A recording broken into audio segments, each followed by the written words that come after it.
मनोहर पार्रिकर ने कहा कि मेरे पास राफेल घोटाले के तमाम सबूत मेरे बेडरूम में मौजूद हैं, और इस वायरल होने के बाद वो रक्षा मंत्री जो राफेल घोटाले के विरोध कर रहे थे अंदर खाने मुख्यमंत्री बनाए गए, और जैसे उन्होंने मुंह खोला वो भगवान को प्यारे हो गए। मैं दावे से कह रहा हूं कि मनोहर पार्रिकर की हत्या करवा करके जिस राफेल घोटाले पर पर्दा डालने का षड्यंत्र संघ परिवार की सरकार ने किया था, मैं बधाई देना चाहता हूं। फ्रांस के खोजी पत्रकारों ने उसको एक्सपोजर नंगा कर दिया। 2 गुजराती देश बेच रहे हैं और 3 गुजराती, उनमें अनिल अंबानी भी दिवालिया हो रहा है, 3 गुजराती देश खरीद रहे हैं। एक इनका नरसिंहानंद है जिसने यहाँ पर आकर के आप देखो मोहम्मद पैगंबर के खिलाफ कितनी अपमानजनक बातें की, ताकि SC ST OBC का आरक्षण संवैधानिक अधिकार छिन रहा है उससे ध्यान भटकाने के लिए इनका नरसिंहानंद कुछ कर दे। राकेश टिकैत पर इनके RSS के इशारे पर जो कुलदीप यादव है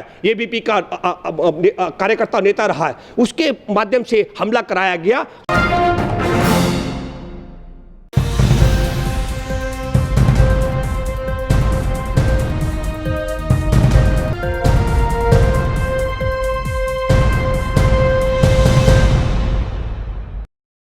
और आप सब लोगों ने देखा होगा कि राजनीति कितनी गरमाई हुई थी लोकसभा चुनाव में राफेल घोटाले को लेकर के।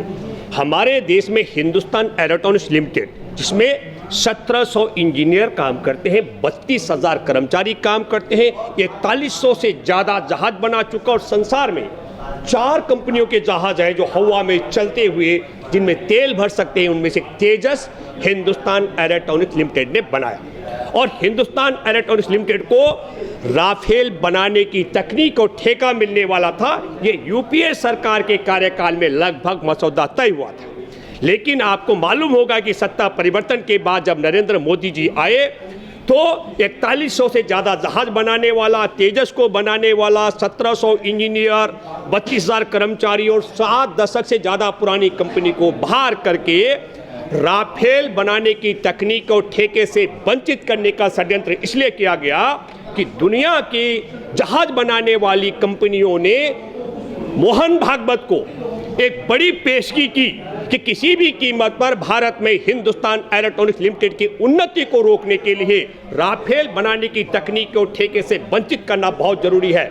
और उस लेन देन का सौदा ये हुआ कि भारत में चीन के कर्जदार अनिल अंबानी जो आज दिवालिया हो रहा है, जिसके बाप ने जहाज की चाबी नहीं बनाई थी, जिसके बाप ने जहाज साफ करने का झाड़ू नहीं बनाया था, पोछा नहीं बनाया था, उसको राफेल बनाने के पार्टनरशिप दे दी गई। किसके साथ? देश की सुरक्षा को ठिकाने, मैं कहता हूं खतरे में डालकर चीन का कर्जदार, ये जो मैं बात कर रहा हूं आप सब लोग देख सकते हैं कि कितना बड़ा कर्जदार है चीन का रहा, दिवालिया आदमी जो हो चुका है, उसको राफेल बनाने का ठेका और तकनीक दी गई। मैं ये बात दूसरी कहना चाहता हूं, आपको मालूम होगा कि हमारे देश में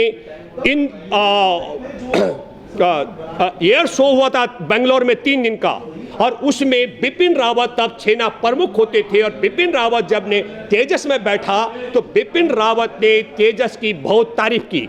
उसकी परिणति ये हुई कि शहीदों का स्मारक बन रहा था, शहीदों के स्मारक के उद्घाटन में प्रधानमंत्री नरेंद्र मोदी ने तब बिपिन रावत को इसलिए निमंत्रण नहीं दिया क्योंकि बिपिन रावत एयर शो के दौरान उसकी तारीफ कर चुका था। किसकी? तेजस की। उस तेजस की जो हवा में चलते हुए दुनिया के 4-3 और कंपनियों के साथ मुकाबला चलते हुए जहाज में तेल भरने की, और बिपिन रावत ने कहा था एक तरीके से ये मिनी राफेल है।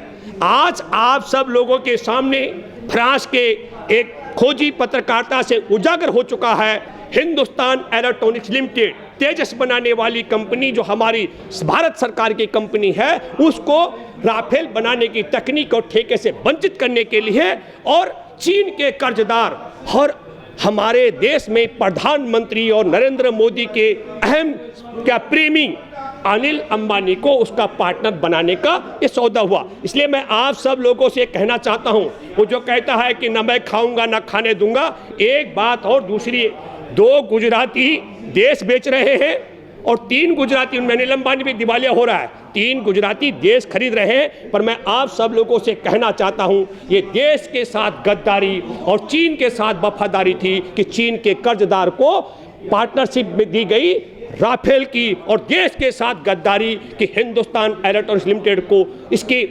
तकनीक और बनाने के जो ठेका उससे वंचित किया गया। और एक और महत्वपूर्ण बात, तब का रक्षा मंत्री मनोहर पारीकर थे, उन्होंने प्रधानमंत्री के यहाँ सवाल खड़ा किया पीएमओ क्यों हस्तक्षेप कर रहा है, और तब रक्षा मंत्री मनोहर पारीकर को रक्षा मंत्रालय से हटा करके गोवा का मुख्यमंत्री बनाया गया। और गोवा के मुख्यमंत्री बनने पर आपने सुना होगा एक वायरल हुआ ऑडियो जिसमें मनोहर पारीकर ने कहा कि मेरे पास राफेल घोटाले के तमाम सबूत मेरे बेडरूम में मौजूद हैं।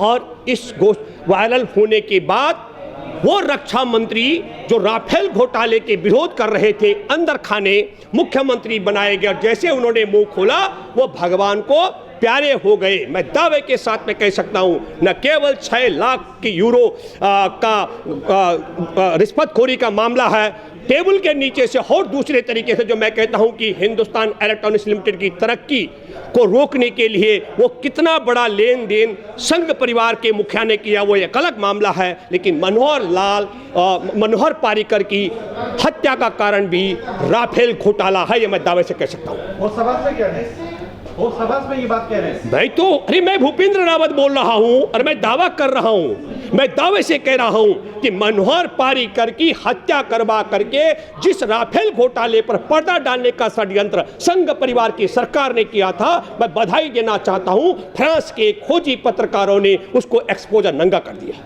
लेकिन अब तो मोदी सरकार इस पर कोई संज्ञान नहीं ले रही है, कोई विपक्ष के भी बड़े नेता इस पर कुछ बोल नहीं रहे। नहीं, एक मिनट, विपक्ष ये जो हम कहते हैं, मैं आपसे बात कर रहा हूं सोशल मीडिया के अलावा, मुझे बताएं कि मेन स्ट्रीम मीडिया क्या कहता है। उस मेन स्ट्रीम मीडिया की बात आप करेंगे, मेरे पास 13,000 से ज़्यादा कीमत का मोबाइल है, लेकिन इस पर MTNL का नेटवर्क काम नहीं करता, मुझे घूमना पड़ता है। और मेन स्ट्रीम मीडिया के वो मीडिया की बात कर रहे हैं जिसने कहा 2000 के नोट पर चिप लगी हुई है, वो 200 मीटर धरती के नीचे भी खोज लेगा कि 2000 का नोट कहाँ है। उस मेन स्ट्रीम मीडिया की आप बात करेंगे, उस मेन स्ट्रीम मीडिया की आप बात करेंगे, आज की तारीख में कितना बड़ा विचित्र स्थिति है।